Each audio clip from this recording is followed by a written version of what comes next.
Bueno, primero un saludo a todos y gracias como por acompañarnos en esta presentación. Mi nombre es Juan Manuel y de profesión soy arquitecto y hoy en día dirigí mi camino hacia la arquitectura del paisaje y es hoy en día cuando siempre he tenido una relación muy fuerte con el paisaje, pero como a lo largo de mi vida, pero hoy en día tomo en cierto modo, un rumbo profesional de alguna manera. Eh, Como la última parte de la presentación, yo le voy a presentar el paisaje lejano, cómo concentrar la mirada. Bueno, yo nací en la ciudad de Iquique y este era mi contexto de paisaje cotidiano, se podría decir. Aquí claramente no hay ninguna lombriz, ni siquiera una por, por un cubito de 20 por 20 por 20.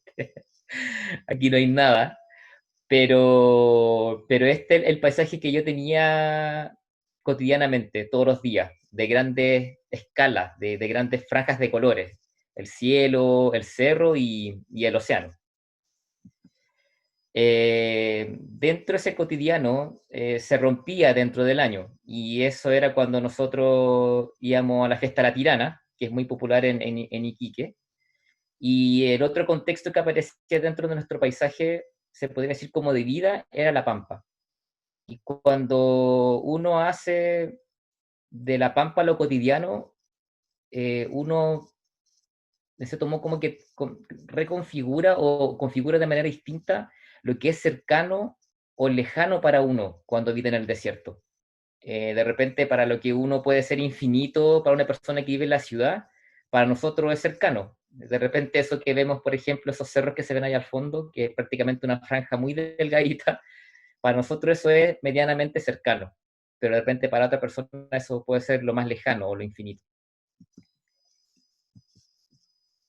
Eh, lo único verde que hay en el borde costero del Atacama, para nosotros como primera región, era el desembocadura del río Loa. Y el río Loa, de alguna manera, ese lugar me regaló algo a mí, algo muy bonito, la verdad. Siento que cada lugar donde uno habita, ya sea en las distintas etapas de su vida, yo creo que uno en cierto modo, perdón, de una u otra manera, uno recibe regalos de los lugares. Entonces, el río Loa en su momento, cuando yo estaba estudiando arquitectura y estaba terminando, tenía que hacer una tesis de investigación. Y, y ahí fue cuando me tocó estudiar sobre la cultura chinchorro y sobre un sitio arqueológico que se ubicaba en la desembocadura del río Loa, que se llama Caleta Colén, que es un sitio que tuvo como data de ocupación aproximadamente 2000 años y pertenece más o menos como por el 3000 antes de Cristo. Eh, Esta es la ubicación del sitio arqueológico y como arquitecto tenía que plantearme una investigación en el lugar. Entonces, fue ahí cuando uno como arquitecto se tiene que plantear la pregunta, ¿qué de este sitio arqueológico me va a entregar alguna información? Entonces, para mí, en lo personal, me llamó mucho la atención el hecho de cómo un sitio arqueológico o un asentamiento habitado por pescadores se ubicaba tan lejos del mar. ¿Por qué estaba a 250 metros sobre la línea del mar? ¿Y por qué estaba a esa distancia con respecto al río? Si supuestamente uno dice, bueno, debería estar, si quiero, estoy en el desierto, quiero agua dulce, quiero estar al lado del río. Y si soy pescador, quiero estar prácticamente de las rocas donde puedo sacar pescado. Pero no. Entonces, en algún momento tenía que buscar la respuesta de eso. Algunos arqueólogos plantean de que era por las subidas de marea, pero las subidas de marea son 80 metros, lo cual eso es imposible. Están a 250 metros más arriba. Entonces, como los arquitectos trabajaban mucho con la observación de la persona que habita en el lugar, y como comprenderán aquí ya los chinchorros ya no estaban todos hechos momia, entonces como que no podía entrevistarme para ellos para saber y tener la respuesta, ya que a través de la arqueología no la obtuve. Y fue cuando llegué a la caleta San Marco, que es una caleta que se encuentra unos 10 kilómetros antes de Caleta Huelén, del río Loa, porque en cierto modo tenía que tomar un referente actual. Los chinchorros eran pescadores recolectores y los pescadores de San Marcos se dedicaban a las mismas faenas. Y lo otro interesante para mí era que la gente de San Marcos, la misma gente de la caleta, había construido, en cierto modo, habían decidido emplazarse en ese lugar. Entonces, en alguna manera, habían variables que se asimilaban en el saber, en el averiguar cómo habían tomado sus decisiones. Y fue ahí cuando un día fui, porque hice muchas visitas, y un día decidí hacer un croquis desde el mar. Y le pedí a unos pescadores que si me podían llevar en su bote a hacer un croquis.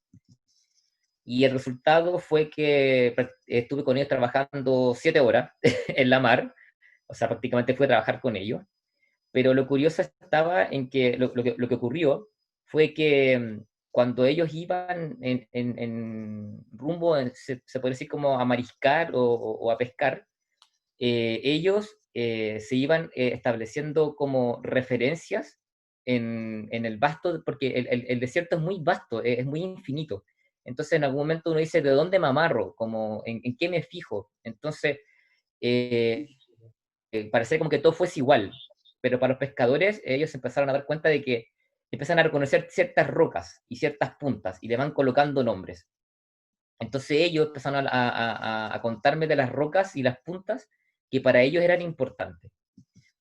Y fue así como apareció una serie de referentes geográficos, que ellos le tenían sus nombres, lo cual iban armando su ruta desde su asentamiento hacia el producto que ellos sacaban. Y ahí, mientras se desenvolvían en el desierto, se podría decir, pero desde el mar, y volvían a su asentamiento. Entonces, estaba Punta Loveras porque hay lobos marinos, la culebra porque es como un serpenteo de rocas que va subiendo y bajando, la máquina porque, bueno, una roca que tiene botoncitos que al final esos son los mariscos, boca del diablo porque son dos cachitos que salen y asimilan como los cachos del diablo, y bueno, le van colocando nombres. Entonces, con esa información, eh, yo me fui de nuevo al Loa, a la desembocadura, y el paisaje claramente se tornó con otra visión. Y empecé de alguna manera a descubrir esos referentes geográficos que habían en el lugar. Ya el desierto ya no me era desconocido, ya no se me escapaba, y empecé como a reconocer, entre comillas, en este paisaje como lejano, empecé a reconocer ciertas particularidades. Y ahí fue cuando reconocí a estas cuatro, que es Roca Mayor, la que está al lado izquierdo. Ahí, la persona que está ahí ese es mi papá. Y hacia el lado derecho está Punta Guano, Roca de Pájaros Negros y Rocas Umbral. Desde el asentamiento se ve Punta Guano y Roca Mayor, y Roca de Pájaros Negros con Roca Umbral van apareciendo en el camino, rumbo a Punta Guano. Como aquí la foto es un poquito, no está muy bien pixelada, Punta Guano se pierde un poquito como en el fondo. Y acá se los presento. Estos son los referentes geográficos. Arriba es Roca Mayor, abajo está Roca de Pájaros Negros a la izquierda, derecha Rocas Umbral, y abajo está el gran Punta Guano.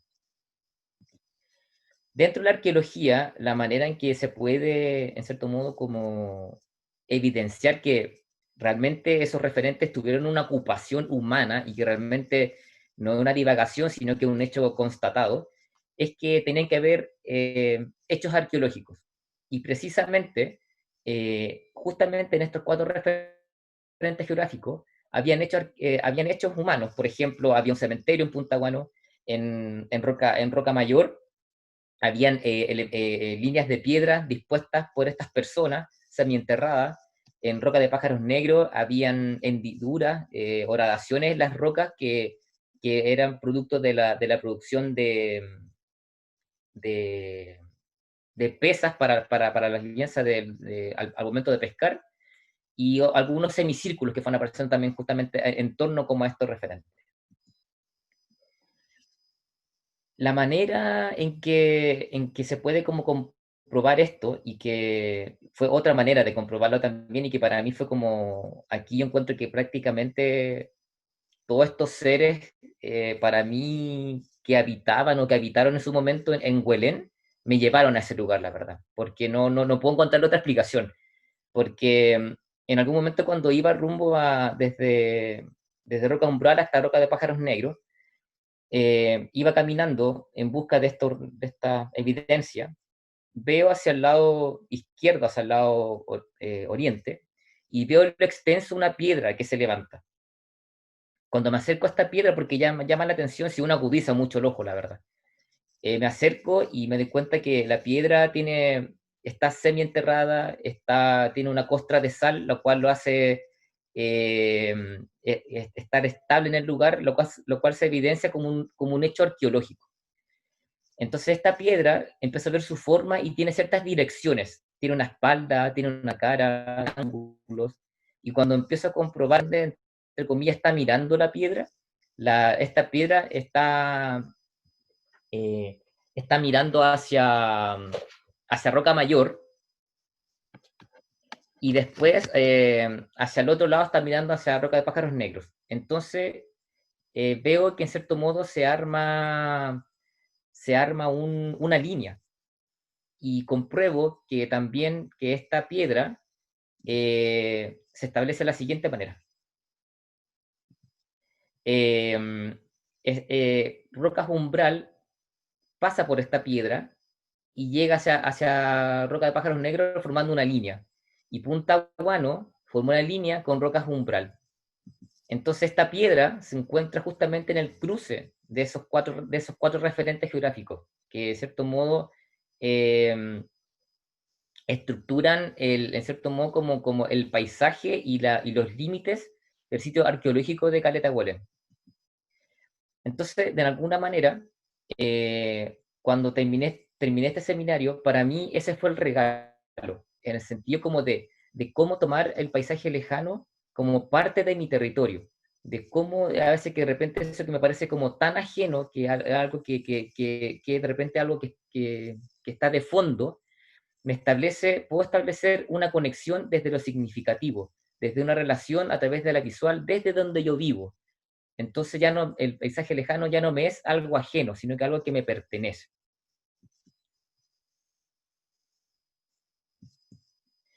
En el 2012 tuve la experiencia de viajar a Japón a tomar un seminario en arte y construcción del jardín japonés.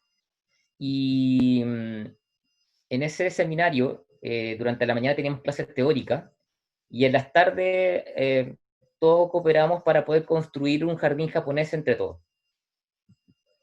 Fue en esa oportunidad cuando por primera vez estuve frente a muchos jardines secos y a otros jardines japoneses. Y me llamó mucho la atención, especialmente en el jardín seco, el hecho de cómo aparecían estas piedras verticales, semienterradas, nuevamente, y rocas. Entonces, como que me recordó mucho a lo que yo había estudiado con respecto a la cultura chinchorro. Entonces, me surgió como la pregunta de por qué en lugares como tan distantes entre Chile y Japón, hay maneras como, en cierto modo, como similares, como de utilizar rocas con una cierta geometría, con una cierta orientación, con una cierta dirección.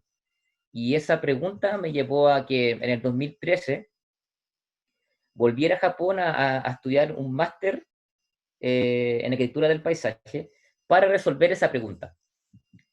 Entonces, Fuji Sensei, me dijo que para resolver esa pregunta, esa duda, tenía que conocer a los Yomon.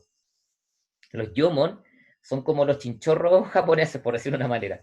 Los Yomon fueron los primeros habitantes del archipiélago y, y tuvieron una ocupación aproximadamente como desde el 10.000 antes de Cristo hasta como el 1000, como 1000 antes de Cristo, 500 antes de Cristo.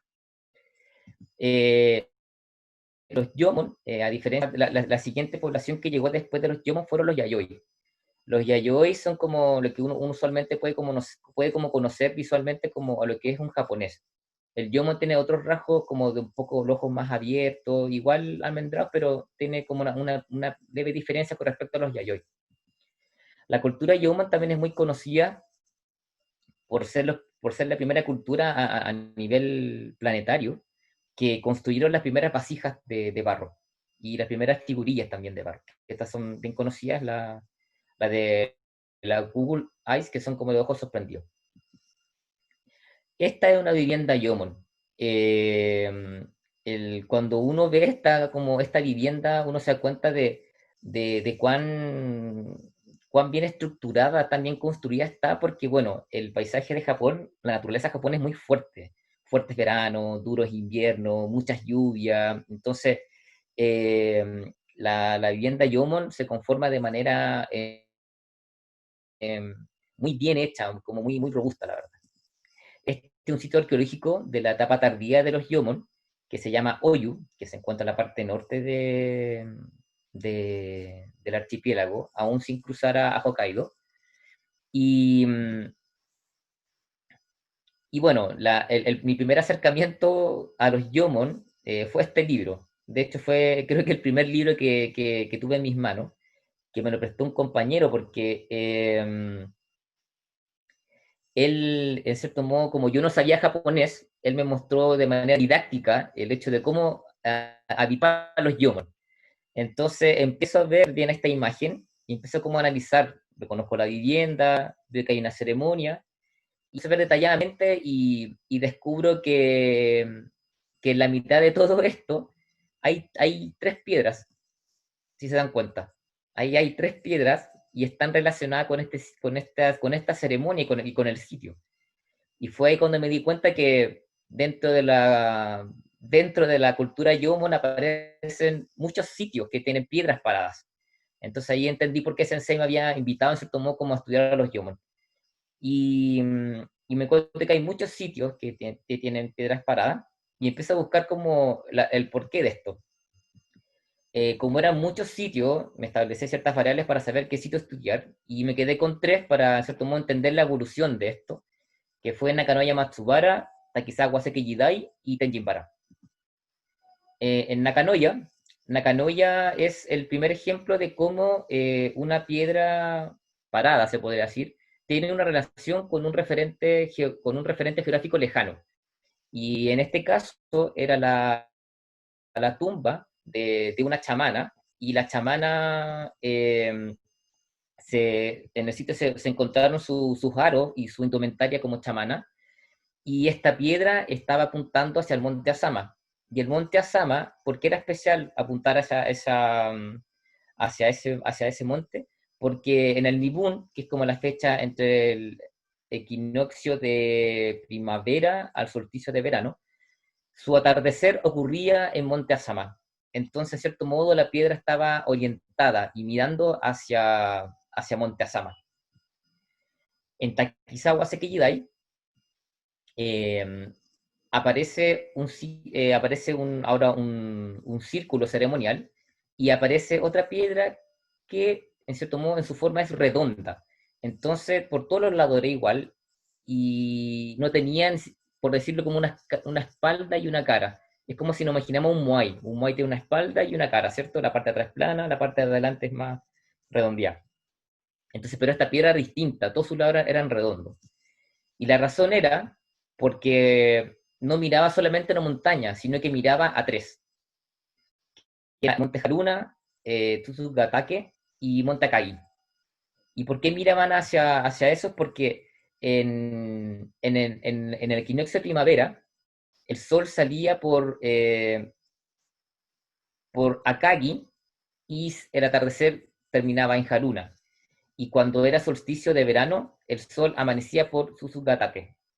Entonces, por eso la piedra tenía un ángulo, se comía como circular, porque miraba hacia atrás y hacia adelante, y miraba hacia dos ángulos distintos. El siguiente es Tenjinbara. Tenjinbara es un muy bonito ejemplo porque Tenjinbara, también en su sitio ceremonial, ellos tienen tres piedras. Y esas tres piedras estaban mirando hacia el monte Miyogi. ¿Y por qué miran hacia el monte Miyogi? Porque el monte Miyogi se generaba el atardecer en el equinoccio de primavera.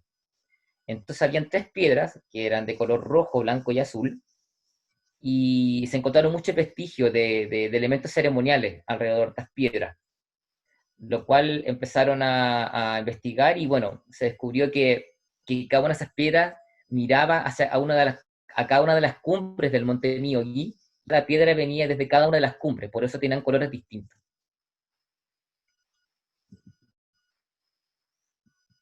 Entonces se establece que hay una cierta evolución con respecto a este pensamiento de cómo se pasa de una piedra con una cara y una espalda bien construida, una piedra redonda que mira más de una montaña, y después esta piedra que ya toma un color distinto, que tiene una cierta particularidad en relación directa con el monte que tiene enfrente. Entonces ahí comprendí el por qué estaban estas tres piedras, y era porque, claro, porque estaban en relación a ese volcán que yo no había visto en un principio, que se encuentra aquí hacia el lado derecho de arriba. Entonces, de alguna manera, aparece algo nuevamente maravilloso. O sea, ahora los Yomon me regalaron este modo como de nuevamente, como de hacer esta relación desde mi espacio cercano hacia lo lejano, pero de una manera sagrada.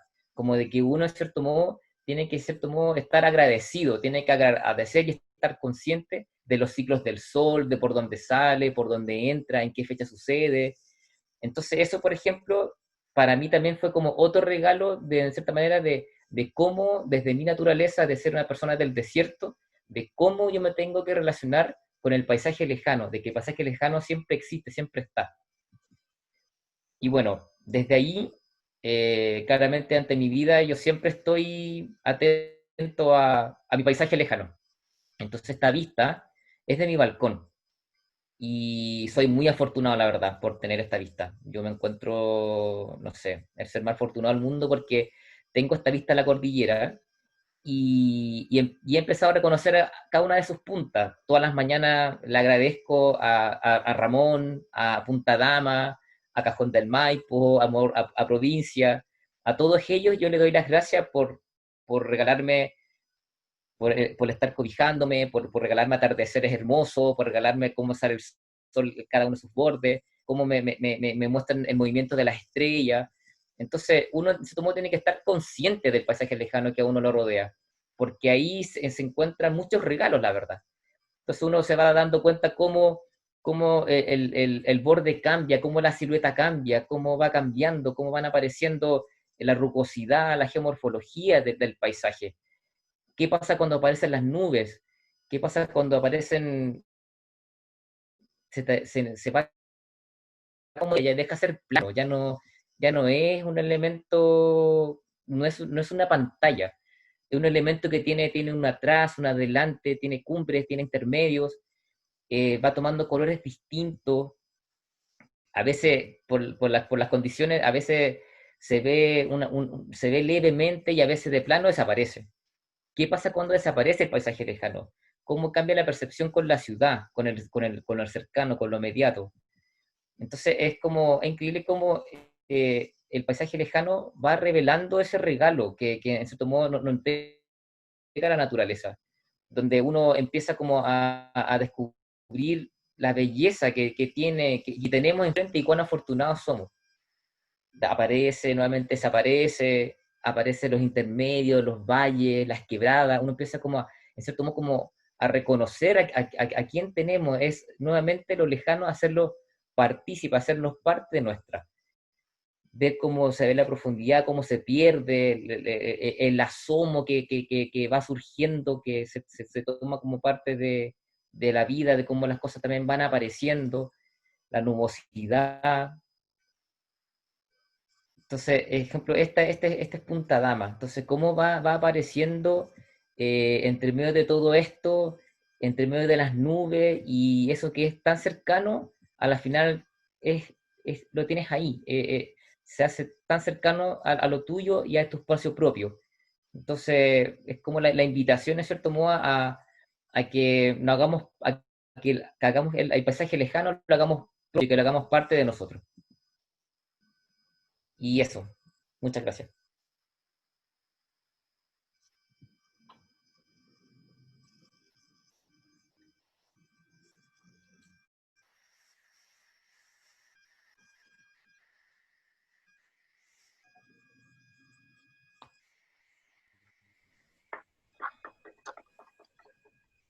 Bravo a todos. Gracias. Qué bonito. Yo estaba en el desierto, pero me fascina.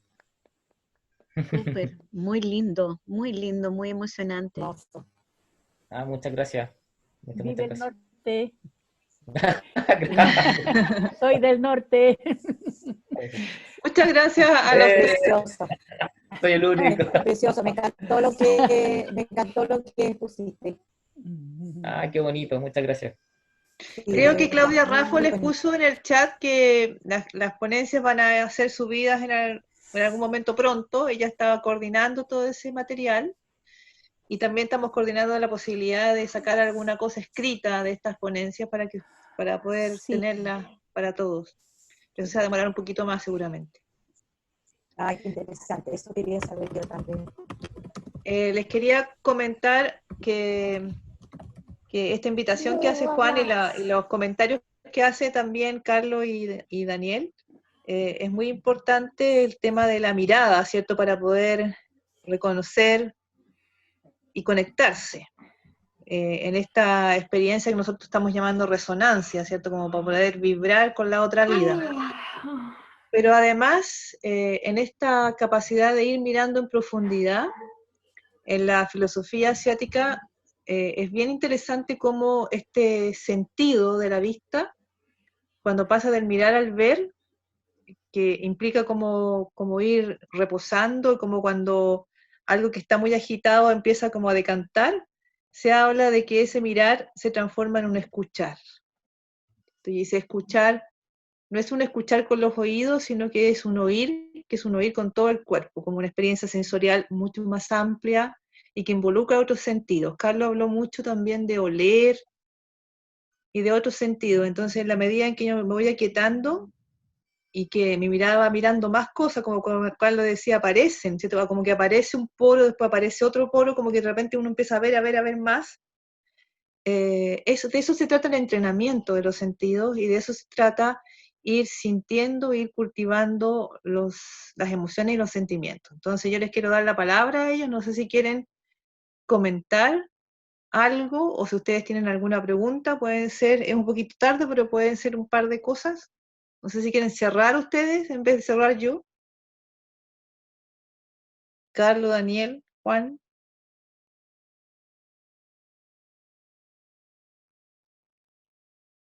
Tienen que prender el micrófono. Sí, Claudia, yo creo que tú terminas, yo creo. Claudia, solo comentar que realmente fantástica para nosotros la presentación de Juan Manuel, ha sido una gran experiencia esto de juntarnos los tres, como te comentaba antes de llegar, que nosotros los agrónomos hemos sido de alguna manera entrenados de otra forma en la vida para dar una vuelta larga y llegar a donde estamos hoy en día, y encontrarnos con Juan Manuel fue como si nos hubiéramos conocido hace mucho tiempo, y nos parece que si nos equivocamos en la vida, tenemos que volver al paisaje lejano para entender dónde estuvo el equivoco y volver. Entonces ha sido una gran experiencia y eso te lo agradezco a ti, Claudia, por tu sutileza y tu capacidad de conectar personas. Muchas gracias. Muchas gracias. Cuando estábamos en la cocina, o sea, cuando fui a prepararme un té en la cocina, pensaba ese típico dicho que dicen las mamás, que seguramente todas las mamás a ustedes les habían dicho alguna vez, que es como Dios los crea y el diablo los junta. Pero en este caso yo pensaba, Dios nos crea y la vida nos junta. Bueno. Pensando en la vida que quiere renovarse y volver a conectarse con nosotros, ¿cierto? Como la vida con mayúscula, como esa vida nos une. Y ha sido muy enriquecedor para todos ustedes y todos los que están aquí, que son ahora parte de nosotros también, todos los que están ahí en las pantallitas, nosotros ya los consideramos como parte de este grupo.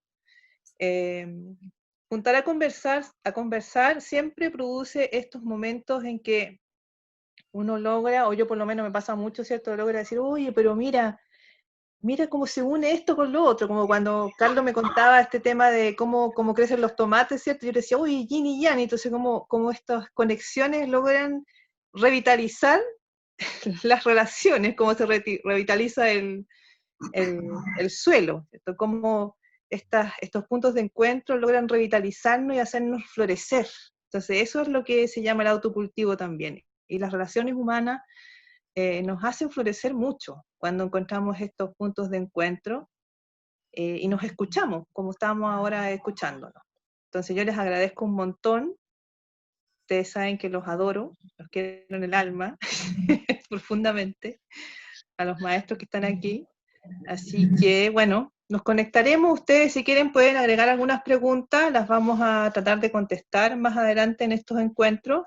El primero conversatorio va a ser con Fernando Contardo, que es nuestro aporte educativo, aquí muy importante, nuestro profesor, aunque yo también soy profesora, pero a él lo considero como más experto en educación.